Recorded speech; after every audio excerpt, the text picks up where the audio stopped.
sealed with a kiss, the arrest of Jesus. And then they came. It was too late. You were taken away. He betrayed you with a kiss, the sign of love, of hope, of a future. Yet with that sign he gave you away. What had you done except tell the truth?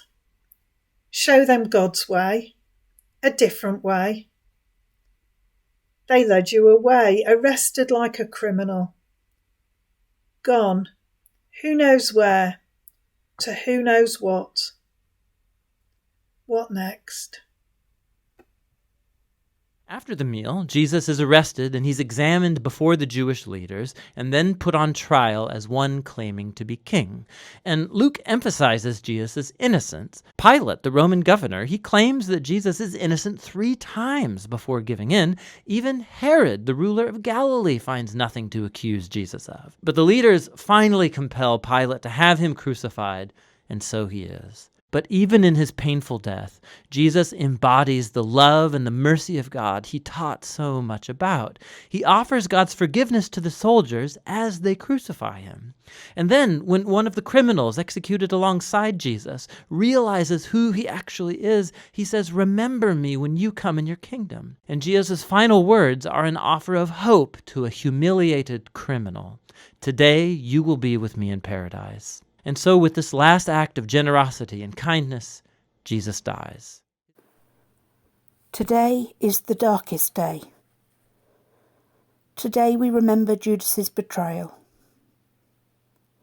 Today we hear the crowds crying for Jesus' death, and we feel Pilate's weakness and fear. Today we feel the weight of the cross, the sharpness of the crown of thorns, and the pain of the nails. Today we hear again of the last hours of Jesus' life. Today we remember with sorrow the crucifixion and death of Jesus. Today we hear and feel Jesus giving his life for us. Today is heartbreaking. Today, despite knowing the glorious happy ending, we shed tears of grief. Today is the darkest day. One piece of paper, the one God.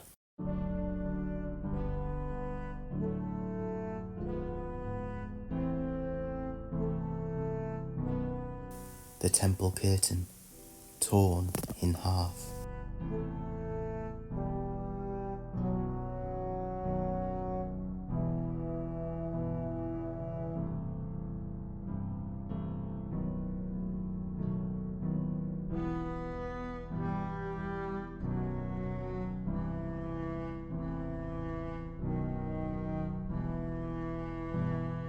Jesus Christ hanging on a cross.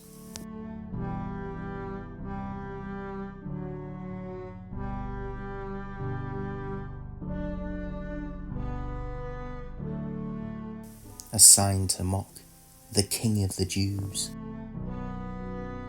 All his life belongings just gambled away, and a spear in his side to ensure he dies. An end designed for torture, an end designed to humiliate.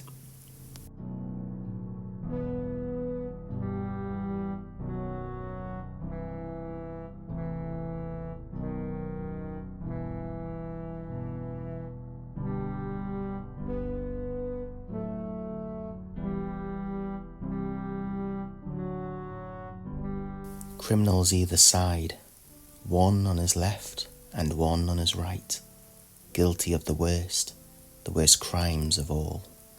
The criminal on the left. "So you're the Messiah, are you? Prove it by saving yourself, and us too while you're at it." But the one on the right. "Don't you fear God even when you've been sentenced to die? We deserve to die for our crimes, but this man hasn't done anything wrong.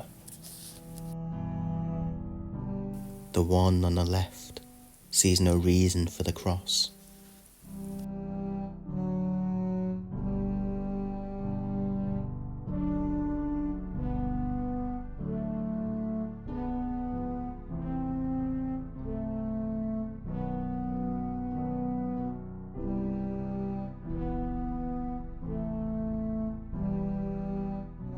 But there's only one place for those who lose the cross.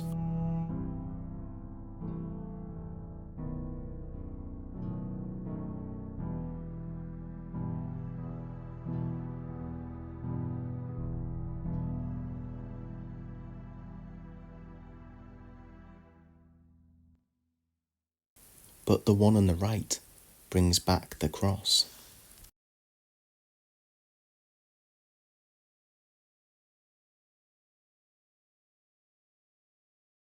The cross brings life to all who trust.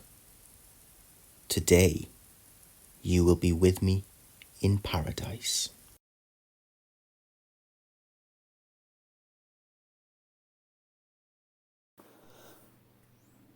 My God, why have you forsaken me? Let's come to the foot of the cross, to feel as Jesus felt, to feel as his disciples and his mother felt. Before we start, let's take a few deep breaths, remembering that God is with us.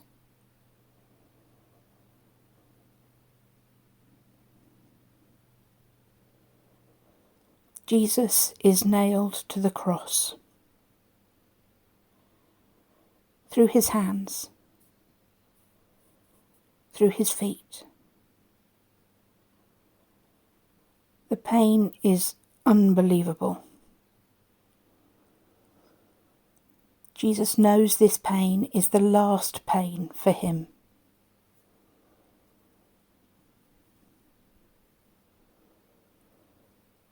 Jesus does not get angry.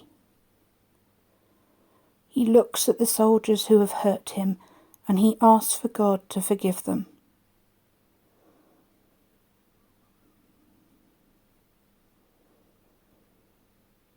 He looks at his mother, at Mary. He asks her to look after his disciples and asks them to look after her. Jesus is still thinking about everyone else.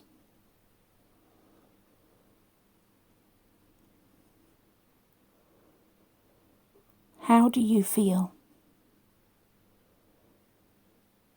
Do you feel the pain? The sadness? Would you be so selfless?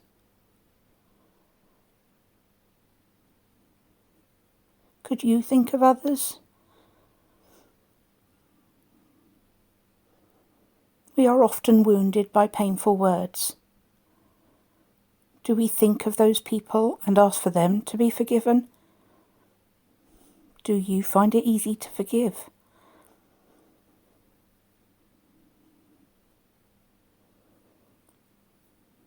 Today, we are all invited to stay at the foot of the cross and to ask Jesus to help us.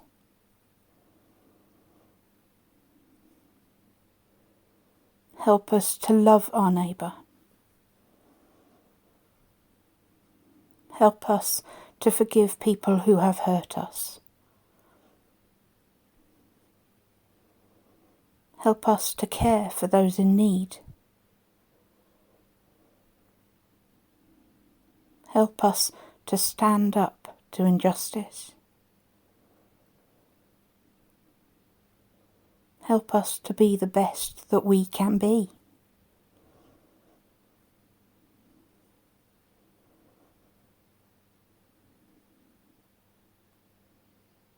Let's ask Jesus to show us how.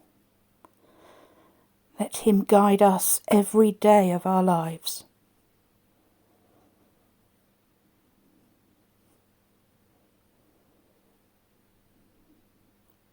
As we stand at the foot of the cross, we know this is not the end.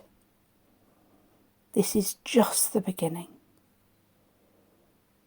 Amen.